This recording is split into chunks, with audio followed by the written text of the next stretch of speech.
1절로 18절까지 말씀입니다. 같이 읽습니다. 시작. 여섯째 해 여섯째 달 초닷새 나는 집에 앉았고 유다의 장로들은 내 앞에 앉아 있는데 주 여호와의 권능이 거기에서 내게 내리기로 내가 보니 불 같은 형상이 있더라.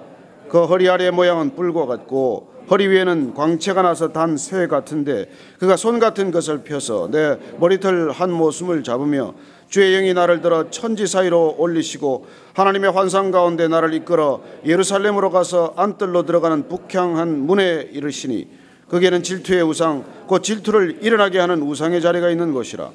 이스라엘 하나님의 영광이 거기에 있는데 내가 들에서 본 모습과 같더라. 그가 내게 이르시되 인자야 이제 너는 눈을 들어 북쪽을 바라보라 하시기로 내가 눈을 들어 북쪽을 바라보니 제단문 어기 북쪽에 그 질투의 우상이 있더라. 그가 또 내게 이르시되 인자야 이스라엘 족속이 행하는 일을 보느냐 그들이 여기에서 크게 가증한 일을 행하여 나로 내 성소를 멀리 떠나게 하느니라.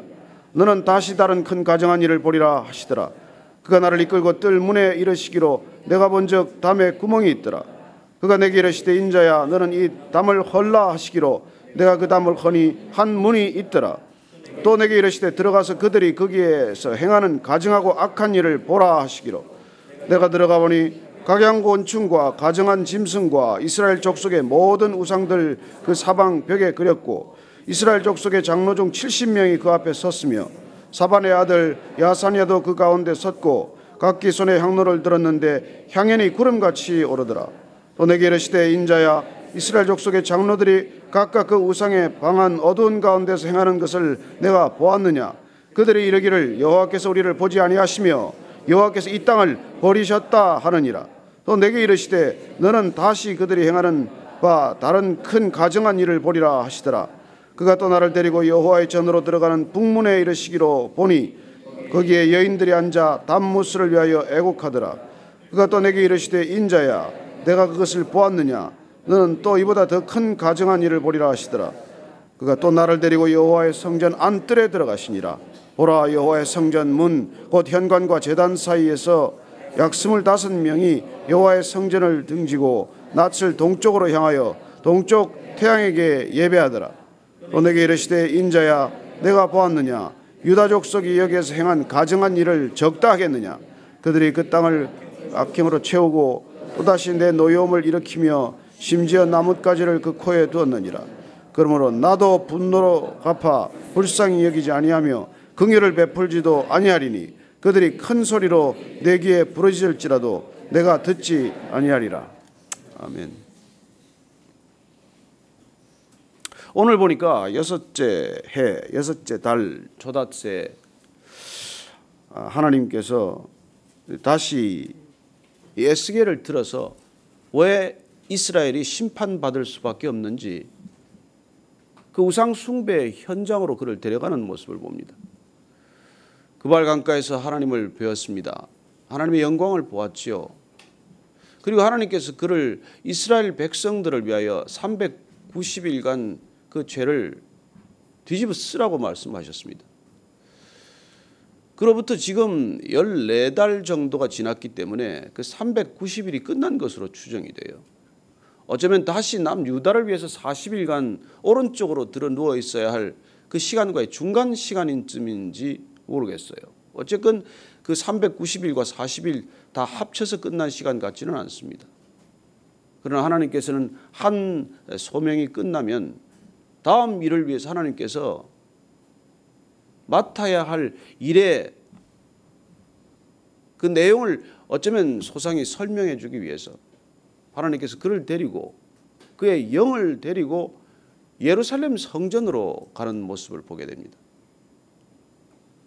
하나님께서 우리의 영을 들어서 하나님이 원하시는 곳까지 데리고 갈 수 있다는 것이죠. 우리의 몸은 여기 있지만 하나님께서는 우리의 영을 하나님이 인도하시는 것으로 데려갈 수 있다는 것입니다. 저는 여러분들이 하나님을 믿기 때문에 그분 안에 있기 때문에 그분이 주신 성령 안에 있기 때문에 우리의 몸은 이곳에 있을지라도 열방 가운데 여러분들이 몸은 선교지로 가지 못하더라도 선교지에 하나님께서 여러분들을 데려가실 수 있습니다. 저는 여러분들이 골방에서 땅끝을 품을 수 있게 되기를 바랍니다. 그게 우리 기도의 자리예요. 사도 바울이 고백합니다. 내가 삼청천을 보았는데 그때 내 몸 밖에 있었는지 내가 내 몸 안에 있었는지 모르겠다고 말하죠. 그런 영적 체험이 있을 수 있다는 것입니다. 그리고 그 이스라엘 백성들을 위해서 그가 고통스럽게 이런 죄를 뒤집어 쓰기까지 하는 이런 일들을 할 때 왜 마음 한켠에 불편함이나 그런 마음에 어려움이 없겠습니까?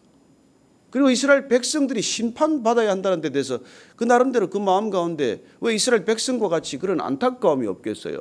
왜 꼭 이방인들 바벨론을 통해서 이 백성들이 심판받아야 합니까? 그러나 하나님께서 오늘 심판받을 수밖에 없는 그 현장을 목격해 하십니다. 여러분, 망하는 데는 망하는 이유가 있어요. 흥하는 데는 흥하는 이유가 있습니다. 한 개인이건 기업이건 나라건 망할 사람들은 망할 짓만 골라서 해요. 잘 되는 사람은 잘 될 일들을 골라서 하고 있습니다. 어쩌면 이스라엘 백성들을 하나님께서 이 가나안 땅에 들여보낼 때 가나안 땅 백성들이 망할 짓만 골라서 했기 때문에 그 백성들에게 심판이 임박했기 때문에 그 땅에 죄악이 관영했기 때문에 그렇게 이스라엘 백성들을 하나님의 백성으로 40년간 훈련시키시고 빚으셔서 일껏 보냈더니 이 백성들이 그 땅의 문화를 바꿔야 하고 그 땅의 종교를 바꿔야 하고 그 땅을 심판해야 할 입장에 있는 이스라엘 백성들이 도리어 가나안 땅에 영향을 받았다는 거예요. 여러분, 이게 우리 신앙의 가장 큰 돌아보아야 할 성찰의 포인트 아닙니까? 하나님께서 우리를 왜 부르셨고 우리를 어디로 보내십니까?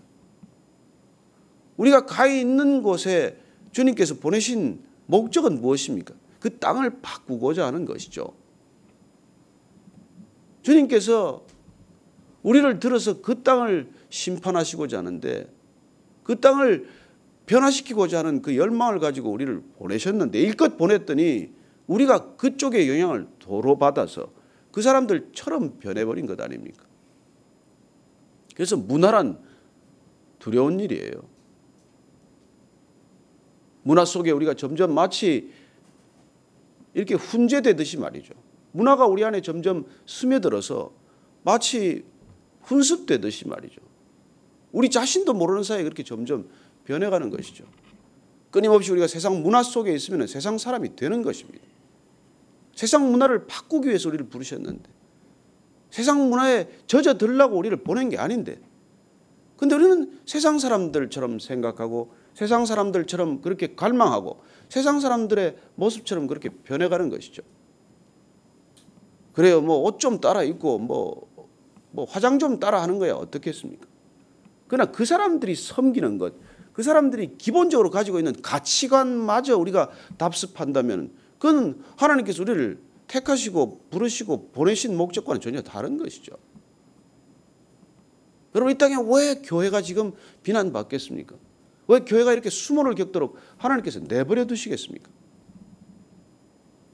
하나님께서 이 교회를 들어서 뭘 하시고자 했는데 교회가 무슨 소명을 감당치 못했길래 이 교회가 이런 지경에 이르렀겠습니까? 하나님께서 오늘 보시면은 이렇게 에스겔을 들어서 그를 예루살렘 성전 안으로 데리고 가요. 오늘 2절 보면 또 불같은 형상이 나타납니다. 여기 불이라고 되어 있지만 사실은 이 히브리어로 보면 불이라고 하는 애쉬나 사람이라고 하는 이쉬가 같은데 점을 안 찍으면 똑같아요. 그래서 이걸 옛날에는 사람 같은 형상이라고 번역을 했습니다. 그리고 영어 성경도 대부분 appearance of man이라고 번역이 되어 있어요. 그래서 뭐 사람 같은 형상으로 보면 될 것입니다. 어쨌든 그분이 손 같은 것을 펴서 내 머리털 한 모순을 집어서 그렇게 데려갔더니 어떤 모습을 먼저 보게 됩니까? 한번 5절 말씀 다시 읽으십시다. 시작. 그가 내게 이르시되 인자야 이제 너는 눈을 들어 북쪽을 바라보라 하시기로 내가 눈을 들어 북쪽을 바라보니 제단문 어기 북쪽에 그 질투의 우상이 서 있더라. 아니 어떻게 성전에 우상이 있습니까? 무슨 이런 일이 있습니까? 여러분, 하나님의 성전에 우상이 들어선 거예요. 이 우상은 지금 바알 신상과 아세라 신상을 말하는 것으로 우리가 볼 수 있습니다. 자, 열왕기하 우리 지난번에 한번 보았죠. 열왕기하 21장 2절에서 제가 쭉 읽어드리겠습니다. 므낫세 왕이 도대체 어떤 짓을 저질렀는지. 열왕기하 21장 2절을 이하를 보면은 므낫세가 여호와 보시기에 악을 행하여 여호와께서 이스라엘 자손 앞에서 쫓아내신 이방 사람의 가정한 일을 따라서 그의 아버지 히스기야가 헐어버린 산당들을 다시 세우며 이스라엘의 왕 아합의 행위를 따라 바알을 위하여 제단을 쌓으며 아세라 목상을 만들며 하늘의 일월 성신을 경배하며 섬기며 여호와께서 전에 이르시기를 내가 내 이름을 예루살렘에 두리라 하신 여호와의 성전에 제단들을 쌓고 또 여호와의 성전 두 마당에 하늘의 일월 성신을 위하여 제단들을 쌓고 또 자기의 아들을 불 가운데로 지나게 하며 점치며 사수를 행하며 신접한 자와 박수를 신임하여 여호와께서 보시기에 악을 많이 행하여 그 진노를 일으켰으며 또 자기가 만든 아로 새긴 아세라 목상을 성전에 세웠더라. 어디에 세웠어요? 성전에 세웠어요. 성전에. 그럼 어떻게 이런 일이 있습니까? 지금 여기에 여기다가 우리가 여러분 무슨 다른 제단을 만들어 놓는다고 한번 상상을 해보십시오. 그런 일들이 실제로 일어났다는 것입니다.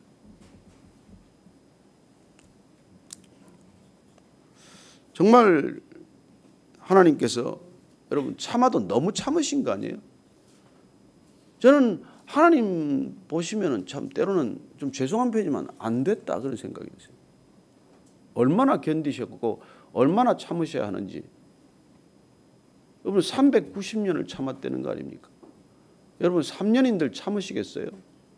하나님께서 이스라엘 백성들을 이 땅에 들여보내기 위해서 주신 게 뭐예요? 십계명 아닙니까? 시내산 언약이란 뭐예요? 하나님이 인간과 관계 맺는 방식이에요.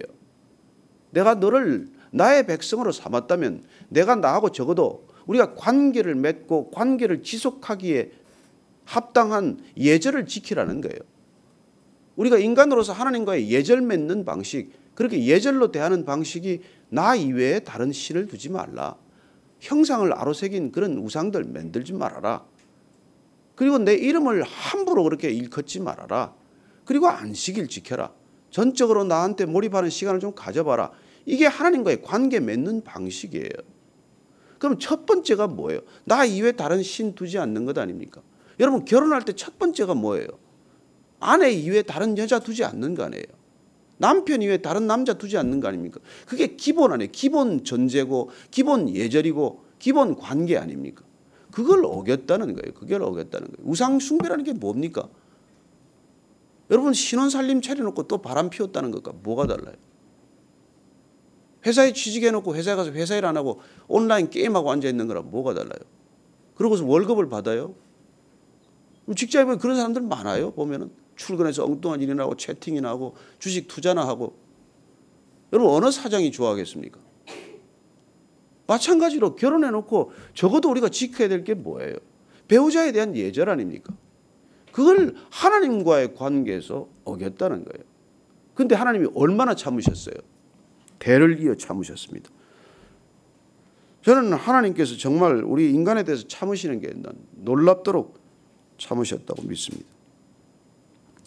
그래서 또 깜짝 놀랐더니 또 데리고 가서 담에 구멍을 내라고 그래서 보더니 또 뭘 봐요?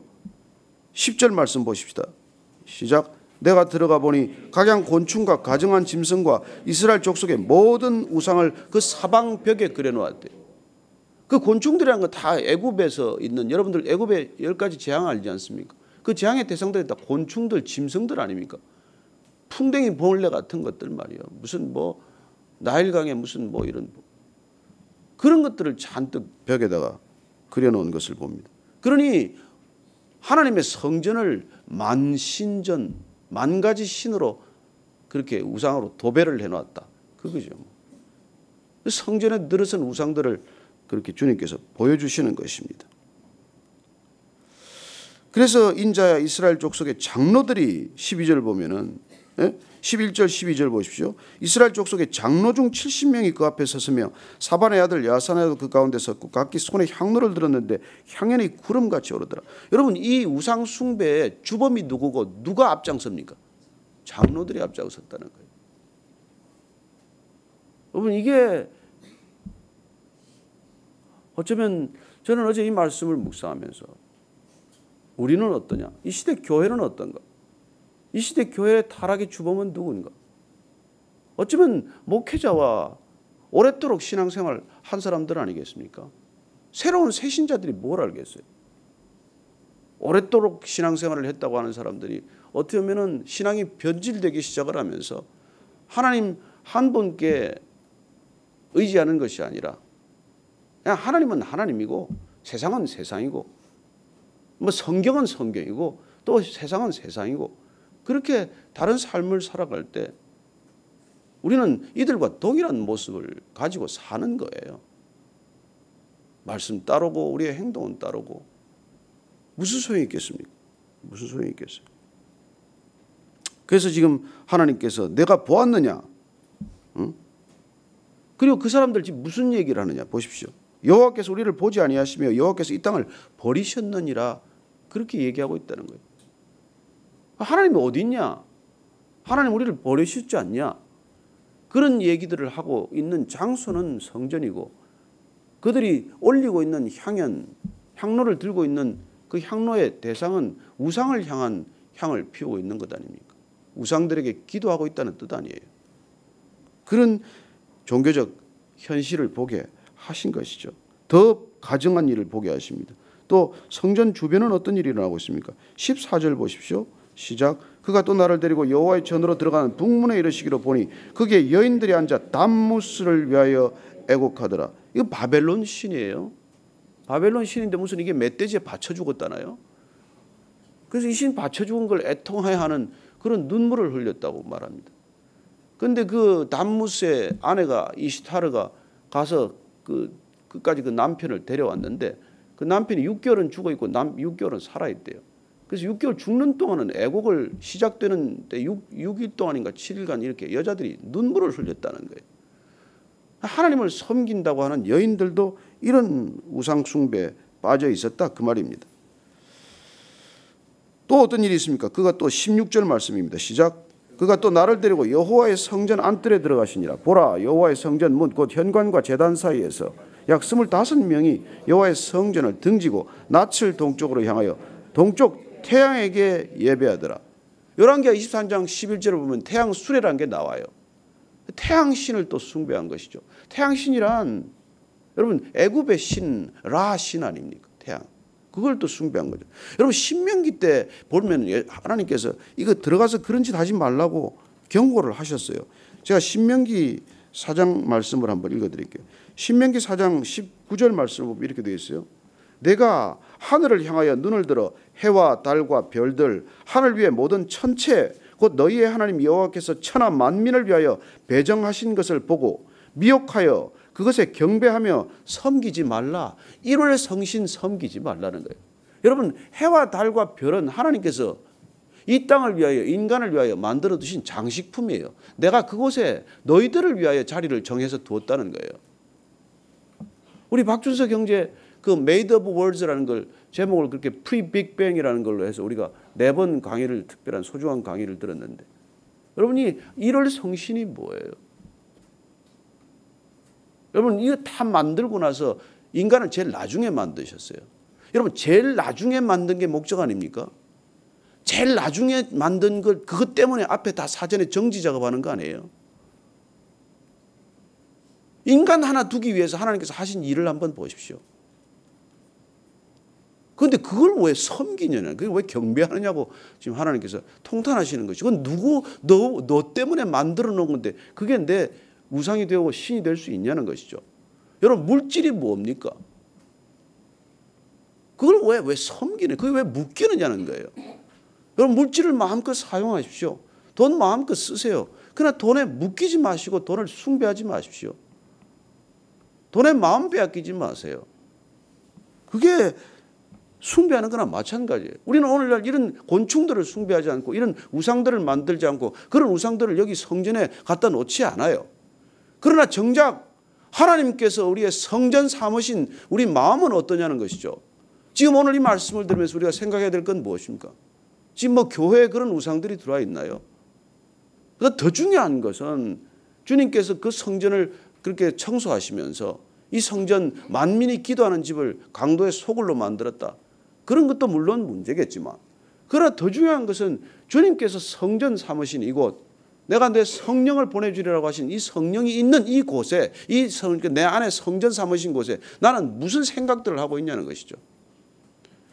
저 어제 부산 지역 목회자들 뭐 이렇게 강의할 일이 있어서 내려가서 몇 시간 강의를 하면서 간 장소가 이제 금곡이라고 포도원 교회예요. 근데 그 교회가 동네 비해서 뭐 엄청난 성전을 지었어요. 너무 제가 생각했던 것보다 큰 건물이에요. 본당이 뭐 한 3,500석이라 되는 큰 교회. 그 제가 보면서 들어가면서부터 마음이 편치 않은 거예요. 왜 이렇게 마음이 편치 않나? 제가 어제 많이 그렇게 회개를 했어요. 그래서 가면서부터 이제 선입견이 생긴 거였어요. 이게 뭐 이런 동네에 이렇게 큰 교회를 지었나? 비전도 얼마나 졌나? 이런 저는 생각을 하고 갔는데 나중에 이제 그 뭐 목사님들 얘기를 쭉 들어보니까 참 알뜰하게 해서 그 성전을 짓긴 지었어요. 근데 제가 회개한 것은 왜 여기도 하나님이 계실 수 있고 또 좋은 성도들이 있을 수 있는데 나는 왜 이런 성전만 보면 내가 이렇게 불편하게 생각을 하나? 혹시 내 안에 시기심이 있는 건 아닌가? 나는 성전이 없어서 이런 성전 보면 자꾸 이렇게 그런 생각이 드는 거예요. 그래서 마치 이솝의 우화처럼 신 포도처럼 저 포도는 쉬어. 저기는 포도 따먹을 필요가 없어. 그런 고약한 마음이 내 안에 생긴 것은 아닌가. 제가 또 얼마 전에 뭐 사랑의 교회 가서 그 결혼식 주례를 할 일이 있었는데 가보니까 그 결혼식 하는 결혼하는 예배 드리는 그 예배 그 결혼만 하는 예배당만 해도 엄청난 규모예요. 그렇게 또 보면서 내가 가는 곳마다 이렇게 마음이 불편한 이유는 분명히 나한테 문제가 있는 거 아니냐. 그렇다면 그런 불편한 마음들이 내 안에 벌써 죄악처럼 자라고 있는 건 아닌가. 그런 걸 들여다본 것이죠. 그래서 제가 이제 마음의 태도를 바꾸자. 아니 성전이 크면 큰 대로 축복하고 나오면 될 것이고 이 성전에서 아름다운 예배가 드려지도록 기도 한번 하고 나오면 되지.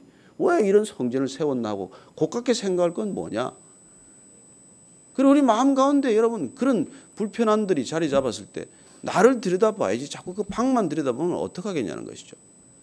내 안에 스물스물 자라나는 것들이 다 어떻게 보면 우상이 될 것이고 어떻게 보면 내가 가진 생각들이 우상이 될 것이고 내가 택한 기준들이 우상이 될 것이고 내 안에 받아들인 엉뚱한 이념들이 우상이 되어버린다면 우리는 밖에 눈에 보이는 우상보다도 훨씬 심각한 결과들을 맞게 될 것이라는 것입니다. 저는 이 시대 진정한 그리스도인들이 정말 하나님께서 우리를 성전 삼으셨다면 이 안에 주님의 생각으로 가득 차고 흘러 넘치게 되기를 바랍니다. 그러면 그 따위 쓸데없는 그냥 자잘한 생각들은 다 그냥 떠내려가듯이 떠내려가고 말겠죠. 저는 오늘 이 아침 우리의 마음을 다시 정말 주님의 마음으로 가득 채우는 시간이 되기를 바랍니다. 주님의 마음을 품고 날마다 제가 그동안 저도 주님께서 발을 매일 씻겨 주시겠다는데 발을 며칠간 안 씻은 것 같아요. 그래서 나는 이렇게 발을 매일 씻고 있나. 저는 여러분들이 매일 발을 씻는 것이야말로 주님에게 발을 내어 맡기는 것이야말로 날마다 주님 씻겨주는 그 손길에 맡기는 것이야말로 우리가 우리 안에 있는 우상을 깨끗이 청소해내는 지름길이라고 믿습니다. 오늘 이 아침에 오늘 마음을 청결케 하시고 새 영으로 부어주시고 내 안에 가득 들어차 있는 우상들이 다 불타 없어지는 성령 충만한 아침 되기를 축원합니다. 불처럼 바람처럼 임하는 성령 받으십시오. 그 성령 때문에 내 안에 정결한 생각 거짓된 생각들 다 떠나고 정결한 생각들로 가득 차고 넘치게 되시기를 축원합니다. 같이 오늘 성령 충만을 위해서 한번 기도하십시다.